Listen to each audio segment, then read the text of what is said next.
Hit TV అభిమాన ప్రేక్షకులకు స్వాగతం. నేను ఇప్పుడే నాగార్జున గారు అండ్ ధనుష్ యాక్ట్ చేసిన శాఖర్ కమ్ముల డైరెక్టోరియల్ ఇప్పుడే మార్నింగ్ షో చూశాను.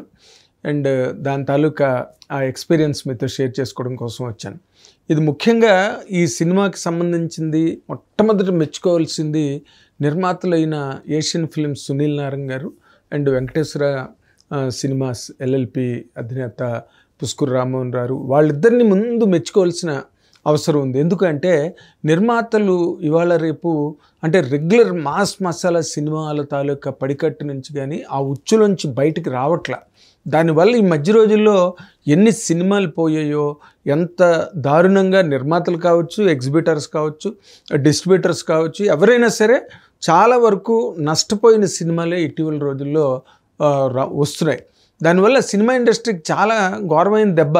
అంటే కొత్త డైరెక్టర్లు రావడానికి కానీ, లేకపోతే కొత్త కథలను ఆహ్వానించడానికి, కొత్త తరహా కథల్ని ఎంకరేజ్ చేయడానికి వాతావరణం అన్నది అస్సలు ఎక్కడ కూడా ఎంకరేజింగ్గా లేకుండా ఈ ఫ్లాప్ అండ్ డిజాస్టరస్ ఫిల్మ్స్ అన్నీ కూడా సినిమా ఇండస్ట్రీని చాలా దారుణంగా దెబ్బకొట్టాయి. అండ్ నిర్మాతలకి బేసిక్గా ఒక కొత్త కథతో చెయ్యొచ్చు, మనం కొత్త కథతో మనం ముందుకు వెళ్ళొచ్చు అని అనుకుంటే అలాంటి సందర్భాలు ఎక్కడ కూడా మచ్చుకు కూడా కనిపించని పరిస్థితులు సినిమా ఇండస్ట్రీలో, తెలుగు సినిమా ఇండస్ట్రీలో అయితే ప్రస్తుతం ఉన్నాయి. తక్మా లాంగ్వేజెస్లో వచ్చిన సినిమాలు మంజుమల్ బాయ్స్ కానీ, లేకపోతే ఇంకో సినిమా కానీ, భూతకాలం, సూక్ష్మదర్శిని, తుంబాడు, ఇలాంటి కైండ్ ఆఫ్ ఫిల్మ్స్లు అదర్ లాంగ్వేజెస్లో వచ్చినప్పుడు చూసి మన వాళ్ళు ఎంజాయ్ చేస్తున్నారు, చప్పట్లు కొడుతున్నారు సార్. కానీ అలాంటి కథలే కనుక వస్తే వెనక్కి వెళ్ళిపోతున్నారు, ధైర్యం చాలట్లేదు, కథలు అర్థం కాని పరిస్థితి నిర్మాతలు ఎదుర్కొంటున్నారు, చెప్పిన కొత్త థాట్ని కూడా రిసీవ్ చేసుకోలేకపోతున్నారు అనే ఒక అంటే విమర్శ ఏంటి, ఆరోపణ ఏంటి, మేము ప్రత్యక్షంగా చూస్తున్న వాళ్ళం. అంటే సినిమా industry we are not outsiders, we are insiders of the film industry for so long. ఎక్కడేం జరుగుతున్నదో ప్రతిదీ మా దృష్టికి వస్తుంది జర్నలిస్టులుగా. కాబట్టి అలాంటి వాతావరణం ఎక్కడా లేదు. అలాంటి పరిస్థితుల్లో ఇలాంటి కథని టేకప్ చేయడం, శాఖర్ కమ్ములు బాగా హ్యాండిల్ చేయగలరు. ఎంత శాఖర్ కమ్ములు పెద్ద హిట్లు ఇచ్చి ఖుషీలు, ఫిదాలు అండ్ లీడరు, తర్వాత రోజుల్లో లవ్ స్టోరీ ఇలాంటివి ఇచ్చినప్పటికీ కూడా శాఖర్ కమ్ములు ఇలాంటి కథని హ్యాండిల్ చేయగలడా? ఈ కథ ఎలా తెర మీదకి ఎక్కుతుంది, ఈ స్క్రీన్ మీదకి ఎలాగెళ్తుంది, ఇంత డబ్బు ఖర్చు, 150 కోట్ల ఖర్చు సినిమా, అలాంటి పైగా ధనుష్ డేట్స్ చాలా మోస్ట్ వాల్యుబుల్ డేట్స్. నాగార్జున గారు చాలా పెద్ద హీరో, ఆయన్ని ఇన్వాల్వ్ చేశారు.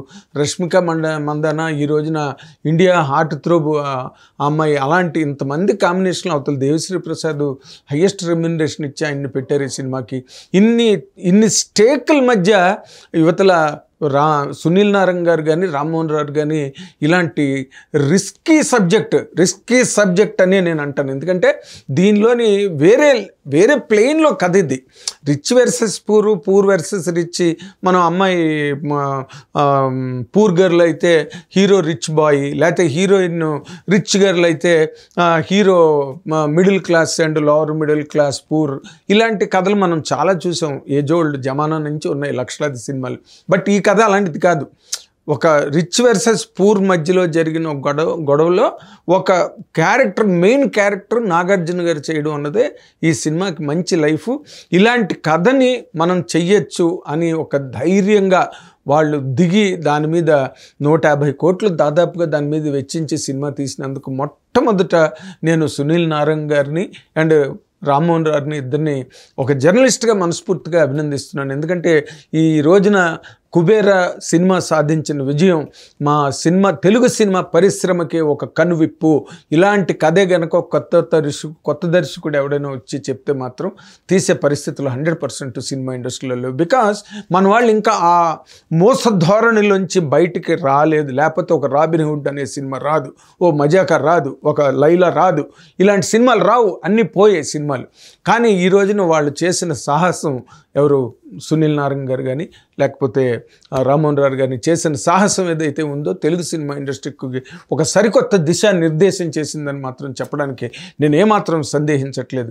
ఓకే, శాఖర్ కమ్ముల్ గారు చాలా అద్భుతమైన కథ రాశాడు, చాలా గొప్పగా హ్యాండిల్ చేశాడు. అంటే సునీల్ నారంగ్ గారు ప్రెస్ మీట్ నాకు ఇచ్చిన ఇంటర్వ్యూలోనే అన్నారు, ఇందులో హీరో అని కాదండి, అన్నీ ఇందులో కథలో క్యారెక్టర్లు అన్నారు. 100% అది కరెక్ట్. తెలుగు సినిమా చూస్తే కనుక మనకు పూర్తిగా ఇందులో నాగార్జున గారు హీరోవా, లేకపోతే ధనుష్ హీరోవా, అసలు రష్మిక మందన్నకి ఈ రోజున పుష్ప 2తో వచ్చిన ఫాలోయింగ్ అయితే అసలు అమ్మాయికి అది క్యారెక్టర్ కాదు. ఆ క్యారెక్టర్ అమ్మాయి చేయడం ఒప్పుకోవడం కూడా చాలా గొప్ప విషయం. ధనుష్ వాళ్ళకి అంటే అలాంటి అప్రోచ్, ఒక బిచ్చగాడు లాంటి సినిమా మనకి వచ్చింది, వాళ్ళకి ఆ తమిళ్లో ఆ అప్రోచ్ ఉన్నది కాబట్టి వాళ్ళు యాక్సెప్ట్ చేస్తారు. నాగార్జున గారు ఓకే, ఊపిరి లాంటి సినిమాలో చేసిన ఒక గొప్ప టేస్ట్ ఉన్న హీరో నాగార్జున గారు కాబట్టి ఆయన ఒప్పుకున్నారు. శేఖర్ కమ్ముల్ చాలా గొప్పగా హ్యాండిల్ చేసే సినిమాని మొట్టమొదట అంటే it's a popular comment, it's a popular criticism. Cinema చూసి వచ్చిన వాళ్ళు రివ్యూలో గట్ట కొంచెం ఆయన ఎక్కువ సెటప్కి ఎక్కువ టైం తీసుకున్నారంటే క్యారెక్టర్ల ఇంట్రడక్షను, ఆ క్యారెక్టర్ల బ్యాక్గ్రౌండ్, వాళ్ళ తాలూకా బెగ్గర్స్ తాలూకా చిన్నప్పుడు ఏం జరిగింది, ఎలాగ వాళ్ళు బెగ్గర్స్ అయ్యారు, ఇవన్నీ కూడా దానికి కొంత టైంని తీసుకుని మరి దాన్ని చాలా బాగా ఎస్టాబ్లిష్ చేయడానికి ఎక్కువ టైం తీసుకోవడం జరిగింది. అది ఆయన స్కూల్, అన్ని సినిమాల్లోని ఆయన అంత టైము తీసుకుంటాడు. సో ఇందులోనే ఏంటంటే ఆయన ఎంత బాగా హ్యాండిల్ చేశారంటే ఎక్కడ పెద్ద పెద్ద మాస్ డైలాగులు సినిమాలోని ఎక్కడ లేవు. న్యాచురల్గా ఒకటో అరో రెండో ఆ సందర్భానికి అవసరమైన మాట, దాంట్లో కూడా పెద్ద రైము రిథిము చూసుకుని ఎక్కడ ఏమీ రాయలేదు, దానికోసం ఏదో డైలాగ్ని డ్రామాటిక్గా తయారు చేసి ఎక్కడ ప్రజెంట్ చేయలేదు.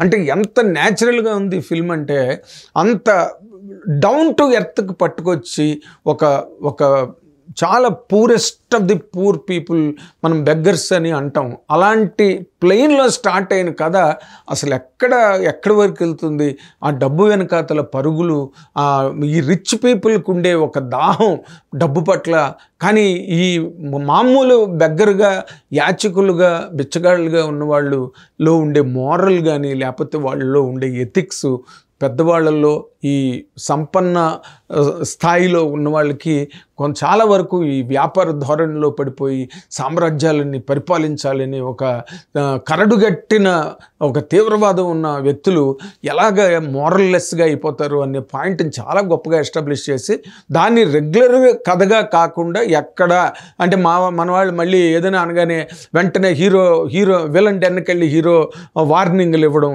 లేకపోతే అవసరం ఉన్నా లేకపోయినా ఒక ఐటమ్ సాంగ్ క్లైమాక్స్లో ఎవరో ఒక అమ్మాయిని తీసుకొచ్చి అమ్మాయిని కొంచెం ఆఫ్టర్నూన్గా చూపించి ఒక ఐటమ్ సాంగ్ని ప్రజెంట్ చేయడం, ఇలాంటి పిచ్చి ప్రయోగాలు ఇంకా మన వాళ్ళు మానట్లేదు.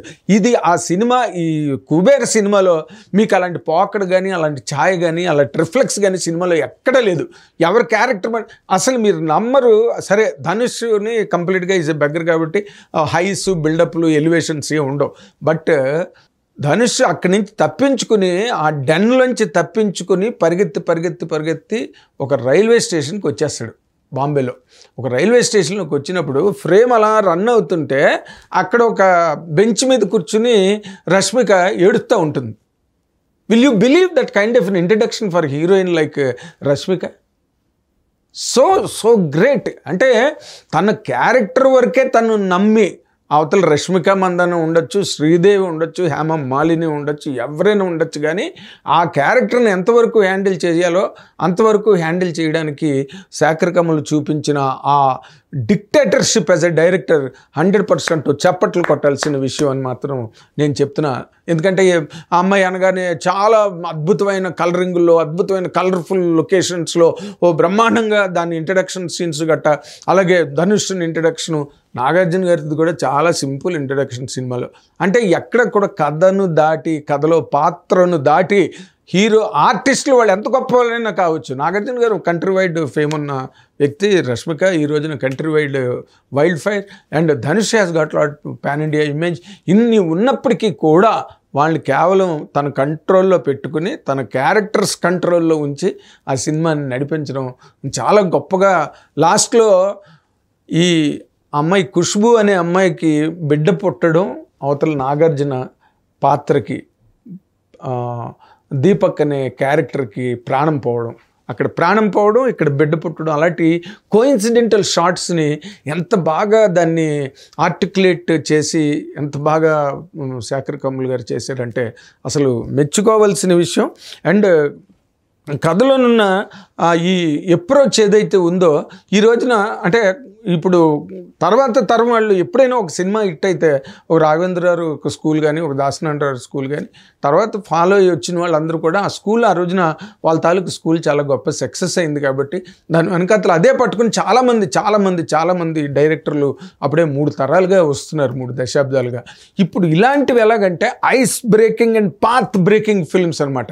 ఇప్పుడు ఎవరైనా ఒక కొత్త డైరెక్టర్ వచ్చి ఇలాంటి కథ ఒకటి చెప్పడానికి ట్రై చేస్తే ముందు సునీల్ నారాయణ గారు అండ్ రామ్మోహన్ రావు తీశారు కదా, పెద్ద హిట్ అయింది సినిమా కాబట్టి మనం కూడా వినొచ్చు, మనం కూడా తీయచ్చు అని ఒక ఉత్సుకత, ఒక ఎక్సైట్మెంటు, ఒక పెనిట్రేషను, ఒక కాన్సన్ట్రేషను, ఒక అటెన్షన్ అన్నది మన నిర్మాతలకి రావడానికి సినిమా మాత్రం చాలా గొప్పగా దోహదపడుతుంది. చాలామంది కొత్త కుర్రాళ్ళకి లైఫ్ రావడానికి సినిమా హెల్ప్ చేసే విధంగా శాఖర్ కమ్ముల్ గారు ప్రెజెంట్ చేసినందుకు సినిమా ఇండస్ట్రీలో కొత్త తరం వాళ్ళందరూ కూడా శాఖర్ కమ్ములకి 100% కృతజ్ఞతలు అర్పించి ఆయనకి చేతులు దండం పెట్టుకోవాలి. ఈ సినిమా ద్వారా సినిమా పరిశ్రమకు జరిగిన ప్రయోజనం గురించి నేను చెప్తున్నా. ఇప్పుడు హీరోలు కూడా పెద్ద సీనియర్ పీపుల్ కూడా they will try to do. ఎప్పుడు ఎంతసేపు మొన్న ఎవరో అన్నారు నాతో, ఎందుకంటే లవ్ స్టోరీస్ చూడటం మానేశారు, బాగుండట్లేదు, పాటలు సంగీతాలు ఎవరి సినిమాల్లోని బాగుండట్లేదు, పాటలు బాగుండట్లేదు, ఓ దబా దబా దబా బాదుడు తప్పితే ఒక మెలోడీ ఇళయరాజా గారు చేసిన పాటలు కానీ ఓ మాధవన్ గారు చేసిన పాటలు కానీ ఎక్కడ మనకి ఏ రోజున వినిపించట్లేదు. మణిశర్మ గారితో కొన్నాళ్ళు ఆ స్ప్రీ కంటిన్యూ అయింది. మణిశర్మ సంగీతం, దేవిశ్రీ ప్రసాద్ గారు కొంతవరకు బాగా చేస్తున్నారు కానీ తక్మా పాటలు అవన్నీ కూడా చాలా బ్యాడ్గా ఉన్నాయి. ఎవరేమనుకున్నా నాకే అభ్యంతరం లేదు. అలాంటి దాంట్లో లవ్ స్టోరీ ఏంటి, ఆ లవ్ స్టోరీలు మళ్ళీ పిచ్చి జోకులు, పిచ్చి కామెడీలు, డబుల్ మీనింగ్లు, పంచులు అవన్నీ చూడడం మానేశారు జనం. ఏ రోజునైతే మీకు ఓటీటీల్లో బోతకాలం, సూక్ష్మదర్శిని అలాంటి సినిమాలు చూడడానికి, మంజుమల్ బాయ్స్ ఇలాంటి సినిమాలు చూడడానికి అలవాటు పడిపోయిన ఆడియన్స్కి ఇంకా మళ్ళీ విలన్ దానిలో సాంగ్ వేసి చూపిద్దాం అనుకున్నది ఎంత దుస్సాహసం అది. నిజంగా అది దానిలోంచి ఆ ఉచ్చులోంచి ఆ ఊబిలోంచి బయటికి రాలేకపోతున్న ఈ పరిశ్రమకి కుబేర్ అన్న సినిమా మాత్రం నిజంగా గొప్పగా ముందు దారి చూపించిందని చెప్పడానికి ఏమాత్రం. ధనుష్ క్యారెక్టర్ వరకు వస్తే ఏంటంటే ధనుష్ చేసిన సినిమాలన్నింటిలో కూడా ఇందులో ధనుష్ క్యారెక్టర్కి చాలా మంచి రేంజ్ ఉంది, ఎలివేషన్స్ లేవు, పెద్ద కమర్షియల్ డైలాగులు, చూసుకో నా సంగతి అనే డైలాగులు గట్ట ఏం లేదు. వాడు ఎలాగైతే ఆ కథలో ఆ క్యారెక్టరు అనేది ఎలాగైతే బెగ్గర్ క్యారెక్టరో ఆ బెగ్గర్ తాలూకా వేవ్ లెంత్ దాటకుండానే లాస్ట్ వరకు విలన్ని అల్లరి పెడతాడు, విలన్ని బాధ పెడతాడు, విలన్ని చంపుతాడు కూడా. ఎప్పుడు ఆ చిన్నపిల్లని కాపాడడానికి అక్కడ హీరోయిజము ఎలివేషన్స్ లేవు కానీ హీరోయిజం ఎలివేట్ అయింది అక్కడ.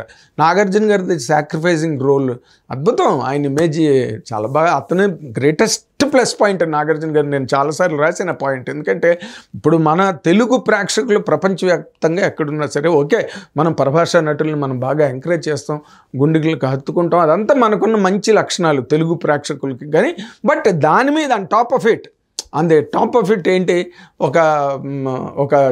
ఒక స్వీట్ మీద చెర్రీ పెట్టినట్టు అనమాట. నాగార్జున గారి క్యారెక్టర్ని దానికి అతికించడం, నాగార్జున గారు చేయడం అనేది కూడా 100% ఎక్సలెంట్గా ప్లస్ అయింది సినిమాకి.